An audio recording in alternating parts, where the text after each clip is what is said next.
Le Tout-Puissant a dit, « Nous avons effectivement envoyé nos messagers avec des preuves évidentes et fait descendre avec eux le livre et la balance, afin que les gens établissent la justice. Et nous avons fait descendre le fer, dans lequel il y a une force redoutable et des utilités pour les gens.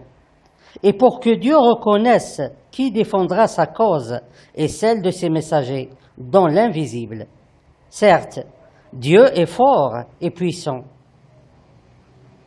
Dieu Tout-Puissant, c'est lui le messager de Dieu, qui récite et publie son message. Il est donc l'unique messager. Et son message, c'est celui-là qui est récité et publié aux gens. Et Dieu, c'est un homme qui ne possède pas de corps spirituel ou de corps astral, car il est unique. Il n'associe aucun avec lui dans son jugement, et il n'associe aucun avec lui dans tout ce qui le concerne en tant que Dieu Tout-Puissant. Il a créé le châtiment de la surveillance et l'attraction, afin de punir les criminels parmi les spirituels et les religieux, et les scientifiques et les dirigeants, et d'autres gens parmi les trompeurs, et aussi afin de protéger les innocents de la punition.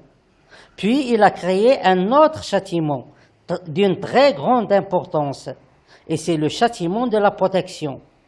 Le rôle de ce châtiment est de protéger Dieu Tout-Puissant contre tout danger qui menace son corps ou son esprit. C'est donc un châtiment de protection pour la poussière de Dieu Tout-Puissant. Il le protège de tous les dangers qui le menacent. Et c'est un châtiment très fort et destructif.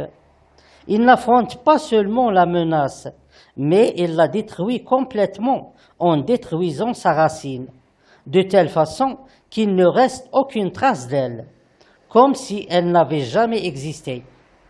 Et il travaille dans le monde matériel et dans le monde spirituel, exactement comme le châtiment de la surveillance et l'attraction. Contrairement au châtiment de la surveillance et l'attraction, qui attend presque toujours les ordres de Dieu Tout-Puissant pour faire son travail, le châtiment de la protection réagit avant que l'événement se produise. Et il n'a pas donc besoin des ordres de Dieu Tout-Puissant pour effectuer sa tâche. Il suit attentivement tout ce qui se passe et il interprète les informations logiquement en se servant du châtiment de la surveillance et l'attraction et sa grande connaissance des crimes et des criminels et leur façon de réfléchir et de réagir.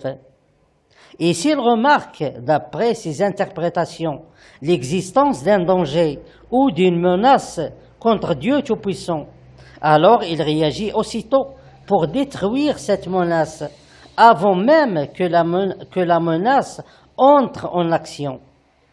Et il est capable de détruire toutes les cibles en même temps, quel que soit le nombre de ces cibles.